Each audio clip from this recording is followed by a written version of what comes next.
Yeah. Who say the way? Woo crew going live, in five. In a time where you walk outside, you got your mask like your name Mike Myers. Ever met a gang that's lit like mine? You got 10, got Graham, they all part of the fam. We got Fran, got Tess, and calling the man. Professor Ross, who started the plan. Got Lauren and Sajin, yeah, they heading the team. Got Kate and Kelsey, ain't nothing to tell me. Marcel and Joe got it hot like Nelly. Saya make the group go higher. Karina, we need her, she'll get it done when it's required. And I'm the one who's supplying all the fire. Woo crew, name a group who fly. Woo crew going live, in five. In a time when you walk outside, you got your mask like your name Mike Myers. Ever met a gang that's lit like mine? Woo crew going live, in five. In a time when you walk outside, you got your mask like your name Mike Myers. Ever met a gang that's lit like ours? Gone. What's up, everybody? It's Graham from the Woo Crew. In this next episode, we'll be looking at an interview we were fortunate enough to conduct with Louie Gonz. Get ready for some more live action as we dive into episode 2 and hear about Louie Gonz's life as a local Worcester hip-hop artist.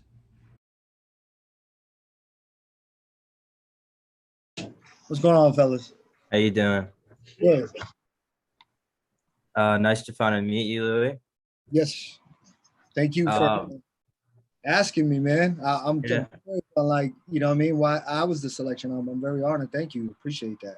Thank you for showing up. We're very excited. Yes. So I guess we'll get started then. My name's Graham Ross. I guess everyone else can go around and introduce themselves. Hey, I'm Colin. Nice to meet you. I'm Tan. Tan, what's going on? So we're really excited to get into this interview. So let's jump right in. Sure. All right. So can you tell us a little bit how you started your career as an artist? How did you get to where you are today? Oh, definitely. So I started around 13 years old. I'm 35 right now. So I've been doing this quite a while. I started as a DJ first before I started getting into the MCing. I would say around the age of 15, 16 is when I like really tried rapping and releasing an album in high school and whatnot, throwing house parties. You know, when people were feeling really good and feeling nice, I would occasionally sneak in like an instrumental on the turntable, you know, and I would pick up the microphone and see if people would actually vibe at all, you know, in the beginning stages. And that's, you know, I saw, you know, some head bopping, you know, people getting into it. I was like, oh, maybe I could do this too, you know, and that's when I ended up trying to, you know, grabbing the microphone out and I just fell in love with it since. And before all that, I was also writing poetry in English class in Sullivan Middle School, like way back then. So, I mean, I think the spark was back then and I didn't even know it because I was so young and didn't foresee that, you know, incorporating that into the music. Yeah, that's a pretty cool way how you just felt it out and felt it was right. I like that. So can you maybe tell us about some of the artists you've worked with along the way, and maybe some of the things that you've taken from these experiences that have made you who you are today? So it's crazy, right? So like I got the new genre today and I'm coming from like the golden era hip hop. So you guys look like you're very young, right? Obviously college, young gentlemen. I come from the era where like Nas and Jay-Z, the Biggies, the Big L's, the Tupacs. So that era was like really, really crazy for me to influence, and then the transition into the new stuff, it's just crazy, you know what I mean? Great. We saw when you first hopped on that you're holding your son, and Yes. what do you want your son's relationship with hip hop to be? So with my son, that all comes down to whatever he's with, as far as the passion. I'm all for it. I'm gonna be behind him. Not necessarily I want him in the hip hop. If he falls in love with it, which he comes in the studio and sometimes he presses my keyboard and plays around with stuff, I'm not gonna force him. But if I see signs that like he's loving the music and whatnot, I will head him in that direction. You know what I mean? Other than that, just because like I'm so into it, I'm not gonna force it on him. He's his own entity, but if he shows interest and wants to learn, then I will push him in that direction. But as far as everything goes, whatever he's wants to do as a passion or that he admires a lot, I will be behind him at all times. It's great. So do you think becoming a father has like affected your music? In a way, sometimes I think about, you know, am I saying the right things? Am I saying the right examples? But at the same time, it's like, you know what? This is the art that I've been doing my whole life. So I'm just gonna express myself no matter what, the subject matter is or whatnot. And kind of put that in the back burner. You know what I mean? If he questions anything, obviously I could explain myself on why I did that. But yeah, here and there, it's definitely a tennis match as far as like, should I be writing that line down? Nah, maybe I shouldn't because my son might think something else. Do you think you could describe a little bit of your creative process, like what steps you kind of take, or whether you do some research or whatnot behind like creating a song? Honestly, I just go off of feeling, man. It's like so many different ways because I also do production as well. Like like when I'm working on a beat, one day it'll be starting off with the bass line, or one day it'll be the drums. It all depends. I just go off of feeling. Sometimes I write, sometimes I don't. It's just like, I would think of a subject and be like, okay, how can I incorporate this and try to tie it in with the sound of today? Like, how do you get a conceptual subject matter across, but still got the bop where, you know what I mean, not going too deep where it's kind of like, like I'm just like, if I'm saying something about not being, I don't know, it's hard to explain, man. It's really just feeling. It's really just feeling and kind of just trusting your ears, you know? Yeah, I like that. Is there a specific work that you've produced that you are most proud of and you value a lot? I'm still pretty new as far as like releasing music with other artists as a producer, but probably this summer you'll get a lot of my production over local artists, maybe some major artists, and then just a lot of big projects coming this summer as far as me behind the boards making the production, either whether it's a song for myself or another artist. All right, our next question has a couple of parts, so just try to bear with me. Yeah, sure. Would you consider the Worcester hip hop community to be a music scene? How would you characterize this local scene? What's its identity and what makes this community unique? So I would say there's like two sides to the coin for that because there's so many talented artists out here. I think number one, we definitely need more unity and to support each other to make Worcester seem like California, LA, you know what I mean? Atlanta, New York, the steeples of like where the creativity of music is, right? Usually people like to just get up, leave, relocate to LA, New York, Atlanta, the music scenes. I think if we really united and pushed each other forward for the culture, this would be a wonderful area because there is a lot of talent from old to young. I mean, there really is. There really is. I can name so many.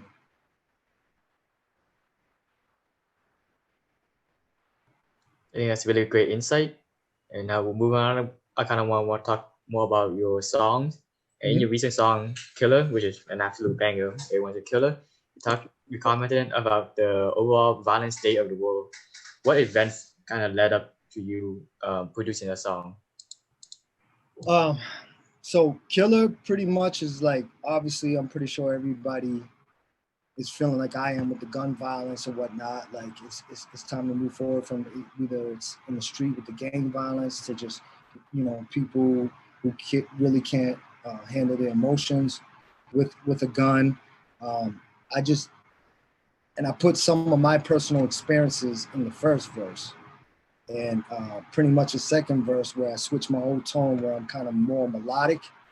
I'm speaking from insight, like if I was a killer himself, and I'm just tired of doing wrong. You know what I mean? I want to make it right. I want to stop the violence. I want to teach the youth that this is not the way, you know what I mean, to solve an issue. I appreciate that you guys like that song. I feel like I tapped in some, with the chorus, I feel like with the performance, I tapped into some like Kurt Cobain, like level, you know what I mean? Like it just happened to me. I was like, wow, this actually sounds really good. And I was surprised, but with that song, it just pretty much, and then, you know, I mean, everybody got their views as far as how politics go. I don't really like to get too deep, but, you know, I just put, you know, the Trump at the end, and, you know, it's kind of like it's okay to shoot people, you know what I mean? It's just, I don't know, it was a very deep song for that moment. And just with that guitar sample from Motif Alumni that I collaborated on the beat, just tied it all in together. I think a lot of people can relate to that. In the current state of the world, it's messed right now, the pandemic and all those police brutality. Absolutely. And you know what I mean?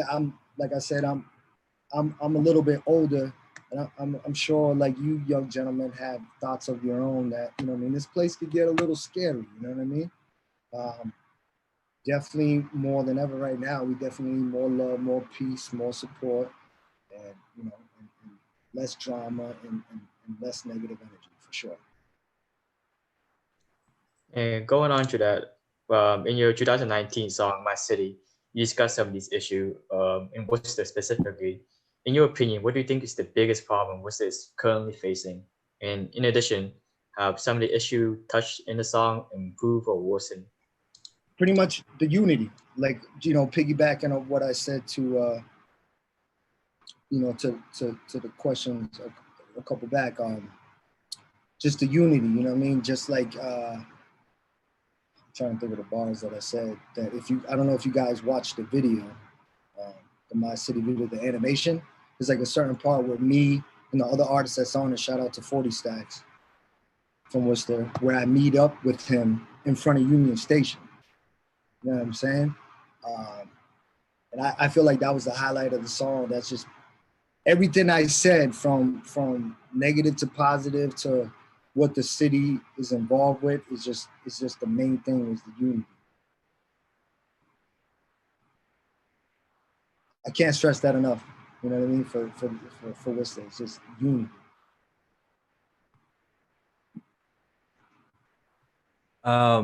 So you mentioned on a post on your Instagram as well as your Twitter, it was a comment that art is not what you see, but it is what you make others see.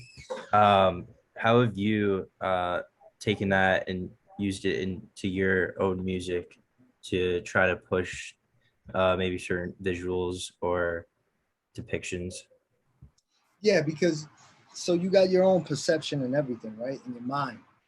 So creating art, no matter if you're loving it, the main thing, that is the main thing, but the second main thing is like, how do I make others see what I see? How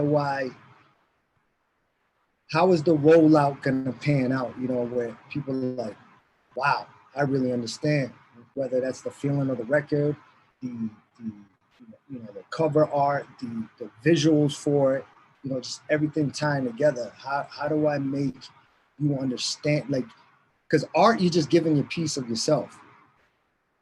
No matter if you think it's good or not, you know, it's definitely a hard thing to do, especially, you know, performing in front of, you know, hundreds or thousands, to really, you know, so you're receptive to, you know, what they're feeling or what you're feeling at the moment. It's just that's how I use it. It's just like, you know what I mean?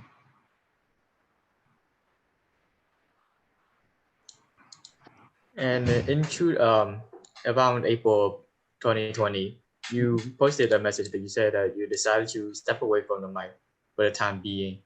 Could you explain your reasoning at that time? for this decision? And it seems you have come back to the game. And why have you came back? As far as someone who's been doing something a long time and not getting the fruits of their labor, it's easy to get discouraged. You know what I mean? You know, a son was coming into my life. You know, I got a family, this and that. It's not so much about like money, but when you making art where you're trying to portray it in the highest potential, that's a lot of money behind it, which is studio time, mixing, mastering, you know, shooting videos, photo shoots. You know, when you're spending all this money and barely making anything back, I mean, there's got to come a time. It's like, all right, is this working out or not? Do I need to do something else? Sometimes, you know, it's crazy. You know what I mean? The way you think in your head, because I could be delusional as well. I don't know. Like, I'm thinking my product is that good, but why isn't everybody so receptive? So I got into that mind state where, like, you know, everything kind of gets foggy and you kind of, you know, doubt yourself. And as far as stepping away, obviously I stepped back in. I've been releasing a lot of music this year. You know, starting off the year with a song. We'll see after this year. After this project releases in the summertime, King 3, The Gathering. I've got a couple other projects, Mr. Pacheco, Holy Ignorance, and just other, you know, loose singles that I'm gonna be releasing. I mean, I think I'm giving it my all, and it sounds like music of today. I think I'm in the best shape ever as far as performing wise, and we'll just see what happens. But at that moment, I was very discouraged.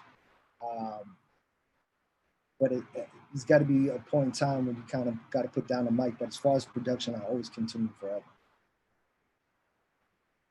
I think this is something everyone can relate to when your labor doesn't result in any, your labor doesn't result in kind of the result that you want. You can feel discouraged. But I think everyone in my group wants you to know that even if you step down, know that your music is great. I think they are banger. I think. Thank you. I appreciate it. I really appreciate that, guys. In addition, at your current state right now, I know this might have changed from the past, but what do you think is the purpose of your music? Do you want to have something that people can have fun with, something that people will vibe with, or do you want a song that sends a message? I think all the above, sir. I am trying to show my versatility, where I could touch every genre, every subject matter. So I want, you know, I want to give you party Lou. I want to give you serious Lou. I want to give you drama Lou. I want to give you dramatic Lou. I want to give you cinematic Lou. Like, I'm just trying to, it's just hard to explain, man, because so many ideas pop in my head. I just got to get them out. You know what I mean? So I'm painting art, but most of the time I'm giving you a lot of what I'm feeling. And I think you could sense that in the performances, in the audio. You know what I mean? I feel like you could feel that in the tones, in the vibrations of the music, that, you know what I mean? Yeah, I definitely understand. Like, you have like a very wide range of music that you have, from like something like in my city, or like Right. Killer, but then you also move on to something that's more relaxed, like Poppy and those sort of songs. Exactly. So you kind of don't know what you're gonna get from me, which I don't know if that's a good thing or a bad thing, you know, because a lot of people like consistency, where they see Lou Gonz, they expect this one sound every time. They know what they're gonna get. But to me, I'm not really a fan of that. I kind of like being mysterious. Whether people say, "Hey, I think he's all over the place." I mean, he dropped Killer and then Bobby, and now he's got a song about the ladies. He's got, you know what I mean, like, but versatility for sure. And I'm not gonna stay in one box. I'm gonna be everywhere, man. I'm gonna try to do everything. Because you could always, you know, I'm learning. As long as I've been doing this, I'm still learning every single day. it just doesn't stop. Like the potentials of where you could go with music and vocal wise. Imagine if I could get a vocal coach and then I really start singing. It's just you could unlock so much potential. So I'm gonna be everywhere. And as the last request of this interview, I know this may be sudden, but no pressure.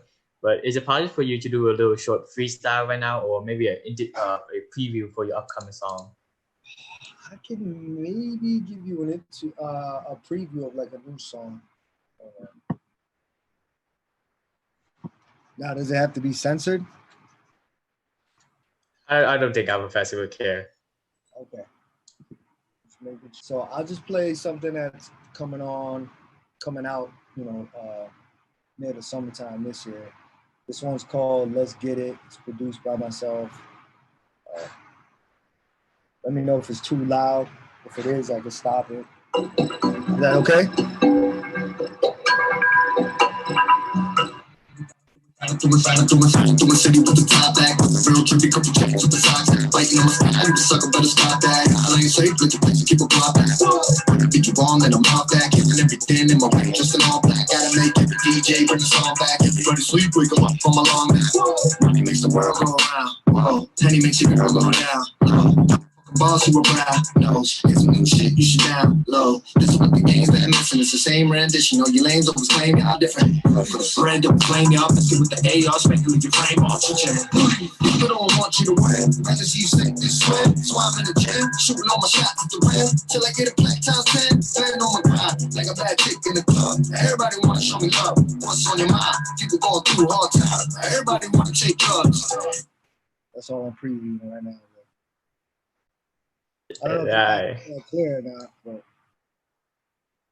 even though the sound quality isn't the best because it's Zoom, I think my group member can see that this is definitely nice something we could vibe with.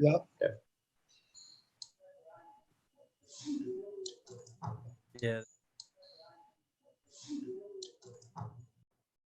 Yeah, that was pretty sick. I like that. Do you know when that should be coming out? Definitely this spring, summer. I'm gonna be dropping music like crazy this year. Yeah. I'm just working on a bunch of videos with my team. Shout out to TC Animations. That's my brother right there that does all the animation work and my videos and other stuff. We're just gonna go crazy this year. Well, we're really looking forward to hearing your new music this summer, and we'd just like to really thank you again for taking your time to come and do this interview with us. Yeah, of course, for sure. Yeah, it was definitely a great experience, and yeah. So on behalf of the Woo crew, we thank you. Absolutely. And one quick question: what do you guys like listening to nowadays? Like, what's like your sound that you're into? Like specific rappers or? Yeah, just in general. Like, can you guys go like individual and say like what your age is and what you like? Well, yeah. Well, I'm 19, and my favorite rapper is I'm sure you've heard of him, Kodak Black. Of course.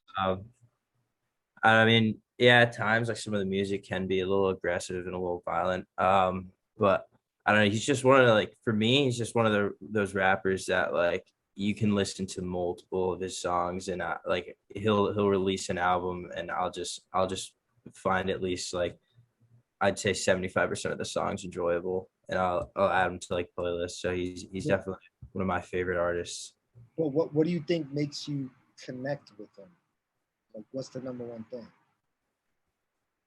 I wouldn't necessarily say it's just the message. It's just kind of, I just find it like easy to just like put headphones in and just like listen and just kind of vibe with them. So it's like sometimes you're not even listening to the words, right? It's a vibe. You like the beat.